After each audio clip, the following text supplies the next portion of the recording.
Here's Carolyn Jarvis. There is an energy revolution underway, 2,500 meters underground. A new method of extracting vast reserves of natural gas that were previously thought inaccessible. It's called fracking, or hydraulic fracturing, and it's led to a boom in production across Western Canada. But this new technique is also raising serious environmental red flags. In France, fracking has been banned. In Quebec and New Jersey, there are moratoriums in place. So, is this the answer to our energy woes, or a risky, untested science?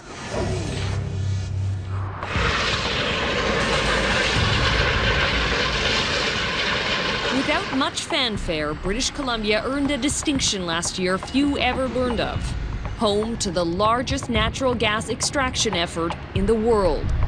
It's an operation that, like so many others, uses a new method of extraction called fracking. The technique is being heralded as a game changer, but tied to its incredible potential is a growing debate about its environmental impacts. Fracking has been blamed for air pollution, small earthquakes, and contaminated groundwater. Jessica Ernst claims fracking made her water undrinkable. So laden with natural gas, she says, she can light it on fire with a match.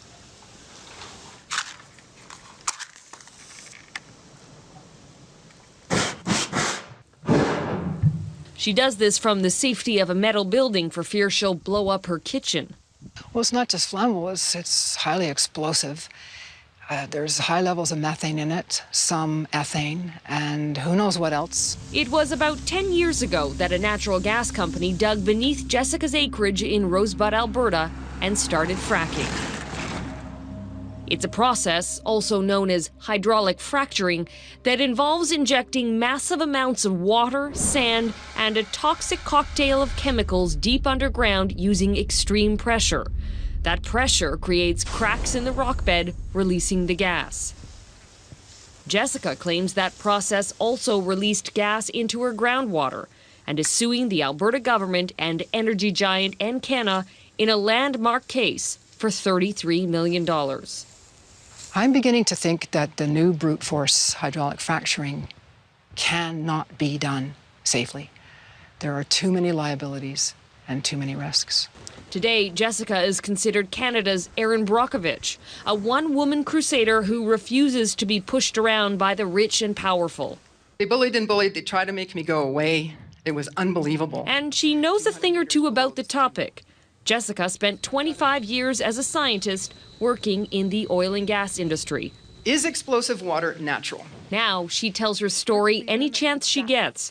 This time, it's at a fracking workshop in Cochrane, Alberta. I was in tears because there was so much gas coming out of my kitchen tap, I couldn't close it. Sharing the stage with her, environmental journalist Andrew Nikiforuk. He says fracking companies are using strong-arm tactics. I can tell you I've met hundreds of people in this province who have signed confidentiality agreements once their water was blown, once their livestock was killed, once a member of their family were injured. It is common practice in this province to buy people out and then buy their silence. There is anger in this room. I've had 14 years of living in polluted water until my husband and I almost died. And it's spreading. We're starting to get earthquakes. But the concern goes beyond water contamination. People are equally incensed about how much water is required to frack. It is by far the main ingredient in that sandy soup injected underground, and to many, a far more precious resource than natural gas. We need to be much more careful in how we use our natural resources. BC MLA Bob Simpson wants the environmental impact of fracking figured out before the government hands out long-term water licenses to gas companies. Simpson brought us here to Beaver Lake near Victoria to make his point. It represents about 1 billion liters of fresh water. And one of the largest hydraulic fracking or fracking jobs in British Columbia used this amount of water for that one frack job. Billion liters of water. Yeah. And you're seeing this volume of water being used in one single operation? Correct. We're going to be seeing trillions of liters, tens of trillions of liters of British Columbia's fresh water forced into the ground with toxins, all under the auspices of it's a clean transition fuel. And of course, we're now getting evidence that it's not clean, it's actually dirtier than coal. But a critic would say we need natural gas, we need energy, and here's a place where we can find it, so why not go after it? I am saying if we do need it, we better make sure we're doing it right. So on June 1st in the legislature, Simpson asked the BC government if it was going to do it right. Please inform this House if approval has been given to Talisman Energy and Cambrium Energy for the diversion and pipeline removal of 7.3 billion liters of water out of the Williston Reservoir behind the WAC Bennett Dam. BC's Minister of Energy and Mines, Rich Coleman, rose and issued a straightforward response. There will be an extensive process of public consultation, discussion, and negotiations with First Nations before anything would go ahead. A clear promise of public consultation.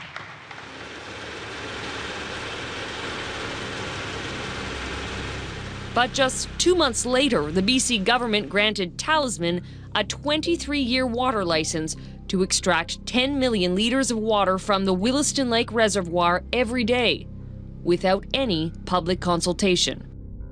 16/9 wanted an explanation, but Talisman ignored our requests for an interview. So we decided to head out to BC's Peace Region to do our own public consultation. You got it, 5%. We're going to give it to you for being on time, okay? First stop, Rick Kakel's science class in Fort St. John. Rick's been a teacher and water activist for 25 years. The amount of water that needs to be injected downhole is phenomenal. So where does that water come from? And once it's down there, somewhere between 20 to 40% of it will have to be, will come back up to surface and will have to be disposed of. At this point, I don't think you can really call it water anymore. It's really a toxic soup. In some cases, that toxic soup sits in open holding tanks like this one. In other cases, it's injected back underground into abandoned oil wells.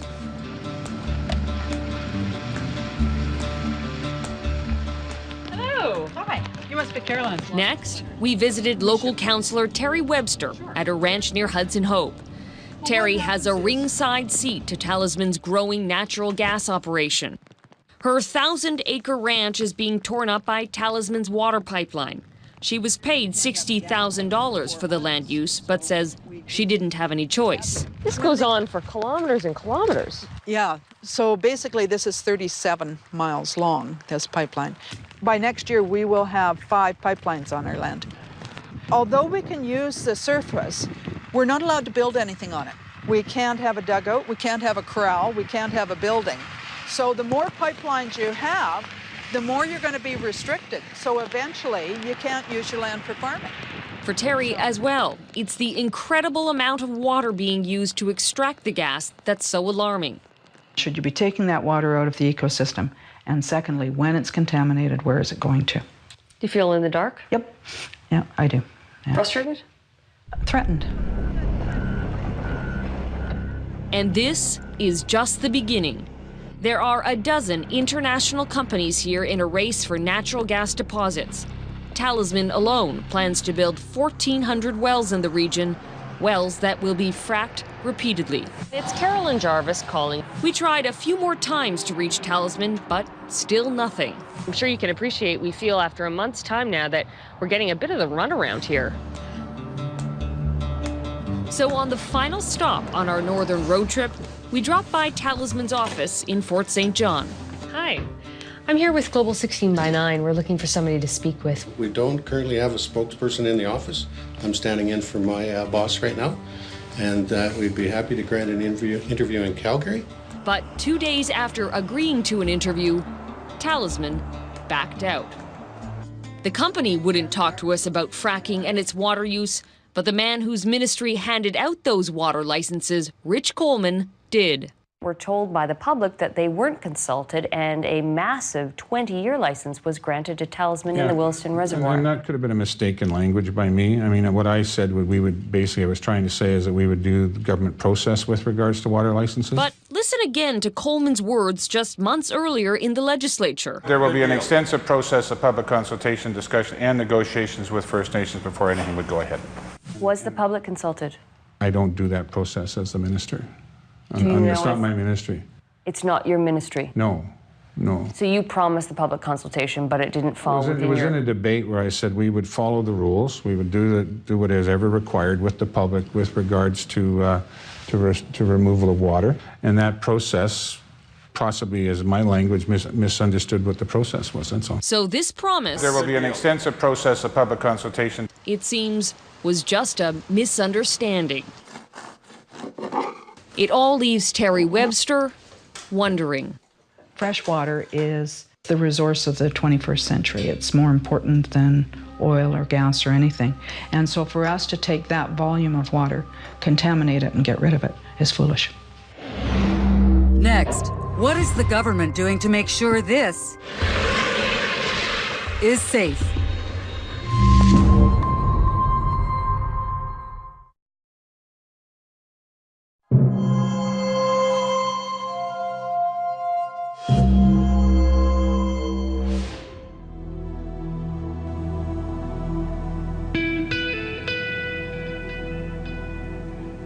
A beautiful autumn day in picturesque Farmington, BC.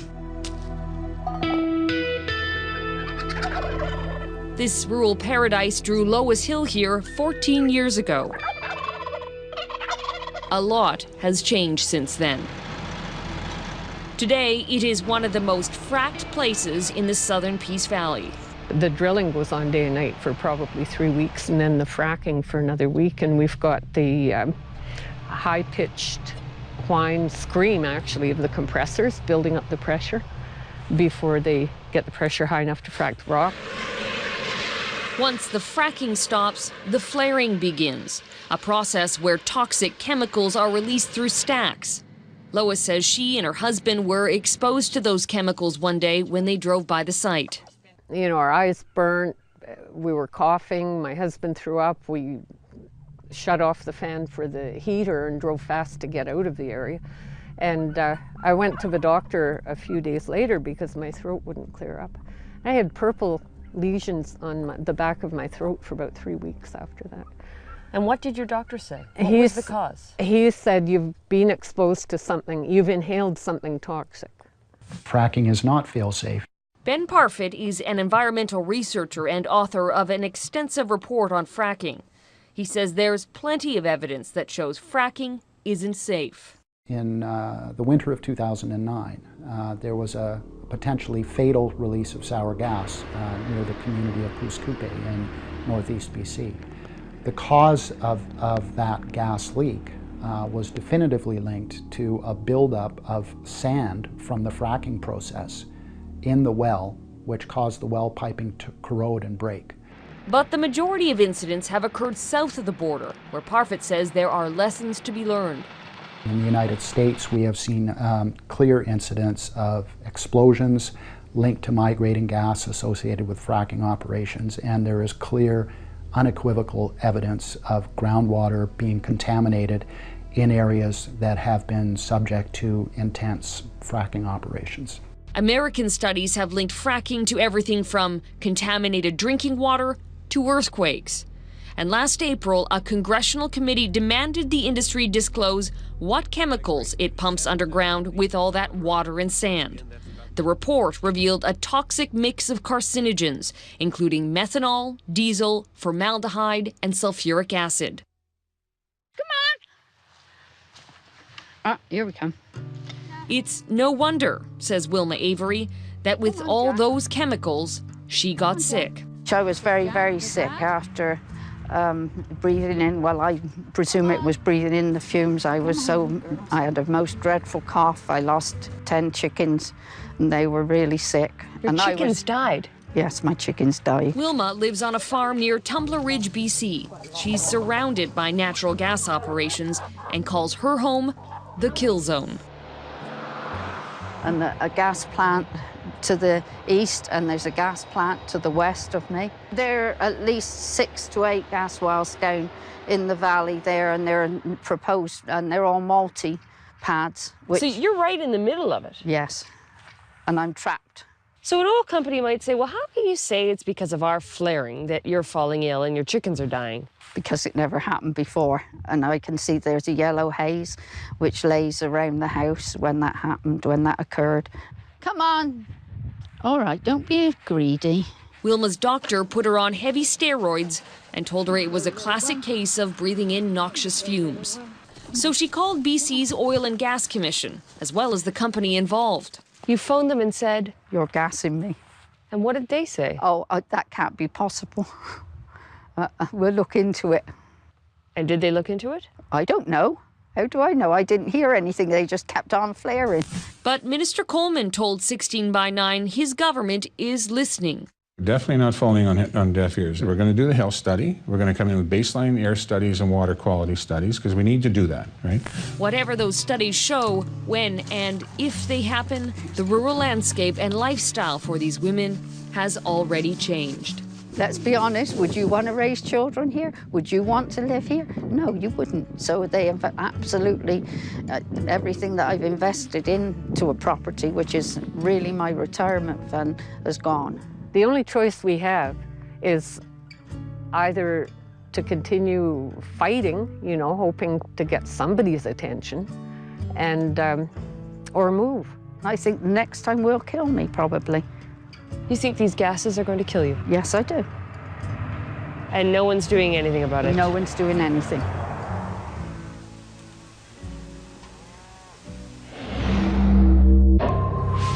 Next, the near-deadly risk.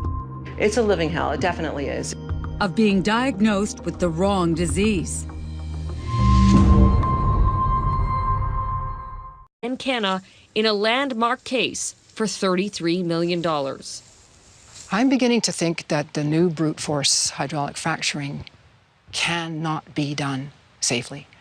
There are too many liabilities and too many risks. Today, Jessica is considered Canada's Erin Brockovich, a one-woman crusader who refuses to be pushed around by the rich and powerful. They bullied and bullied. They tried to make me go away. It was unbelievable. And she knows a thing or two about the topic. Jessica spent 25 years as a scientist working in the oil and gas industry. Is explosive water. Fracking has been blamed for air pollution, small earthquakes, and contaminated groundwater. Jessica Ernst claims fracking made her water undrinkable. So laden with natural gas, she says, she can light it on fire with a match.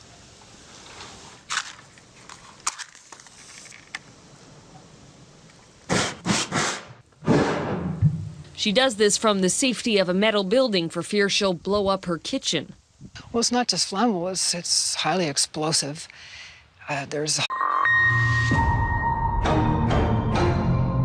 Here's Carolyn Jarvis. There is an energy revolution underway, 2,500 meters underground. A new method of extracting vast reserves of natural gas that were previously thought inaccessible. It's called fracking, or hydraulic fracturing, and it's led to a boom in production across Western Canada. But this new technique is also raising serious environmental red flags. In France, fracking has been banned. In Quebec and New Jersey, there are moratoriums in place.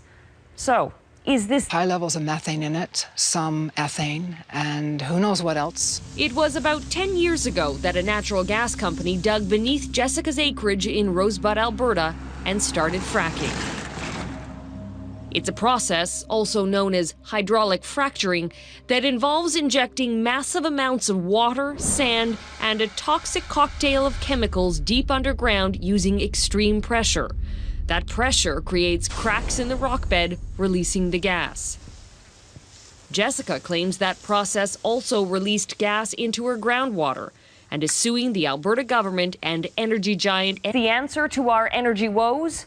Or a risky, untested science?